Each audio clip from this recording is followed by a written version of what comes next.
이번 시간에는요, 광선의 특성에 대한 내용을 가지고 강의를 하겠습니다. 이 광선, 어떤 형태의 광선이 있는가, 후레쉬 할 때 잠깐 설명을 해드렸지만, 다이렉트 광선이라고 할 수 있는 직사광, 그 다음에 바운스 라이트라고 볼 수 있는 반사광, 그 다음에, 이게 확산광이라고, 디퓨전 라이트라고 해서 퍼져서 나가는 확산광, 그 다음에 어딘가를 통해서 나오는, 여과돼서 나오는 여과광, 이렇게 라이팅 광선은 크게 네 가지로 얘기할 수가 있습니다. 네 가지. 그래서 이건 직사광은 태양광이든 인공광이든 간에 이 광원에서 오는 도중에, 대상에 들어오는 도중에 어떠한 산란이나 반사, 여과나 이런 게 변화를 거치지 않고 직접적으로 대상에, 피사체에 영향을 주는 이런 광선을 우리는 직사광이라고 볼 수가 있고요.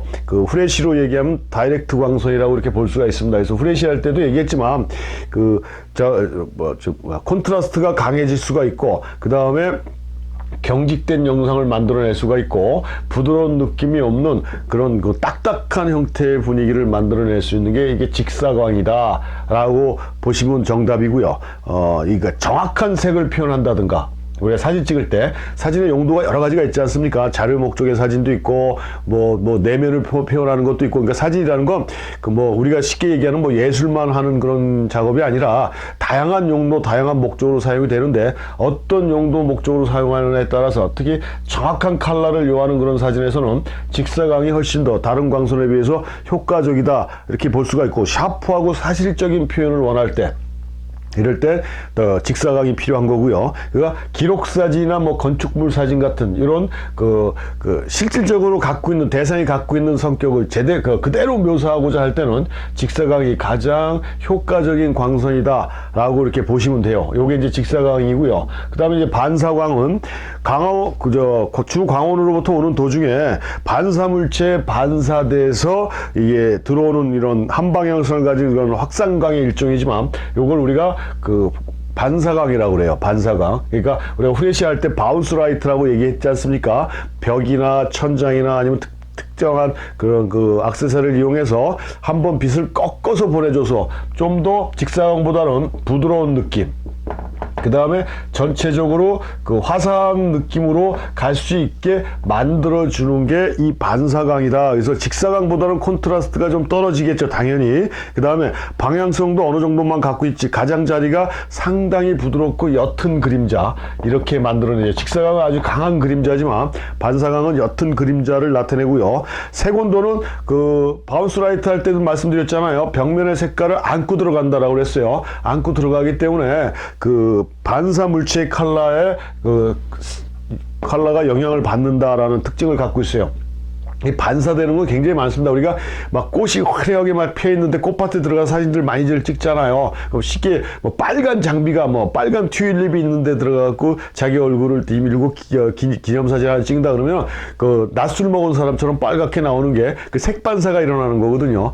바운스 촬영 같은 경우는 그런 특징을 갖고 있다. 그래서 이 반사광은 부드러운 세도를 약화시켜서 피사체의 심한 콘트라스트 차이를 줄여주고자 할 때, 그러니까 좀 더 부드러운, 직사광보다 부드러운 느낌을 만들고자 할 때 이 반사광이 훨씬 더 좋고요. 또 보조광으로서의 역할을 좀 해주는 거죠. 이것도 다른 강의 시간에도 누누이 얘기했지만, 디지털 사진이 훨씬 쉬워졌다라고 생각하는 이유가 관용도, 노출의 가부적을 허용하는 범위가 관용도 폭이 워낙 넓기 때문에 빛이 좀 덜 들어오고 더 들어와도 무난한 사진을 만들어낼 수 있다라는 생각 자체가 디지털 사진을 굉장히 쉽다라고 생각할 수 있는 요인이라고 그랬는데, 아무리 디지털 사진이라고 해도 하이라이트하고 섀도우의 차가 너무 심해버리면 이게 아주 극단적인 묘사가 되든가 하나는 재생할 수 없을 정도로 포기하는 그런 상황까지도 만들어낼 수 있어요. 그래서 이 반사광 같은 경우는 우리가 영화 촬영이라든가 아니면 인물 촬영 같은 거 할 때 야외에서 반사판 들고 있는 거 많이들 보셨을 거예요. 그게 보조광의 역할이거든요. 그러니까 이 조명비, 하이라이트하고 섀도우의 조명비의 차를 좀 줄여서 전체적으로 그라데이션이 풍부한 사진을 만들고자 할 때 이런 보조광, 반사광을 쓰는데, 그런 경우에 주로 이용하는 게 좀 많다. 그래서 부드럽고 자연스러운 모습을 재현하는데 효과적인 게 반사광이다 라고 생각을 하시면 반사광 용도가 뭔지 이해를 하실 거예요. 그 다음에 세 번째가 산광이죠. 산광, 확산광이라고도 볼 수가 있고요. 광원으로부터 오는 도중에 확산물체, 그러니까 박스, 소프트 박스 같은 거 말씀드렸지 않습니까? 인공광 할 때 여기다 집어넣고 빛을 퍼뜨리는 효과를 갖고 있는 거예요. 그래서 여러 물체에 복합적으로 반사돼서 여러 방향으로 흩어지는 산란광을 만들어낸다. 그러니까 반사광보다도 더 부드러운 느낌으로 만들어낼 수 있는 게 확산광이죠.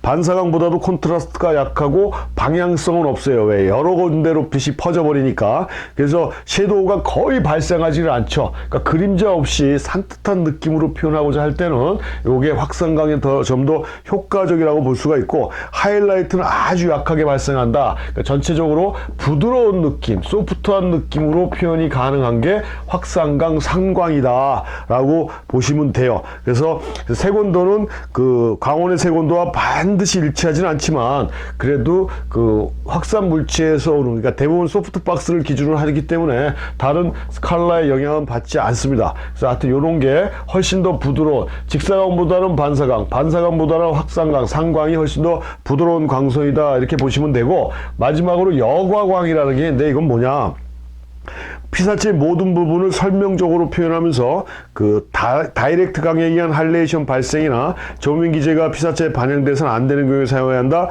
자연스럽고 분위기 있는 표현을 하고자 할 때나 실외에서 촬영 시 피사체의 색조를 짙으면서 부드럽게 표현하여 화면 전체를 색의 조화에 의한 통일감을 이루고자 할 때 지금 말씀드린 거는 산광의 특징이고요. 여과광은 광원으로부터 오는 도중에 어떤 여과층에 흡수돼서 원색의 일부가 없어진 광선으로 여과층의 재질에 따라 감소하지 않을 수도 있고 감소할 수도 있는 게 여과광인데, 먹구름을 제외한 구름, 그러니까 우리가 구름이 잔뜩 낀 날인데 맑은 날이 있죠. 여기서 이렇게 들어오는 광선들, 확산광은 좀 더 틀려요. 분위기는 좀 비슷하지만 걸러낸 광선이고요. 안개 를 통과하는 사진 같은 경우로, 그 다음에 무수한 푸른 잎을 통과한 태양의 직사광 같은 경우, 이런 경우에 이런 거를 우리가 여과광이라고 한다. 어느 하나의 특정한 물체를 거쳐서 나오는 이런 광선. 이것도 마찬가지, 부드러운 건 확산광이나 이런 거하고 비슷하지만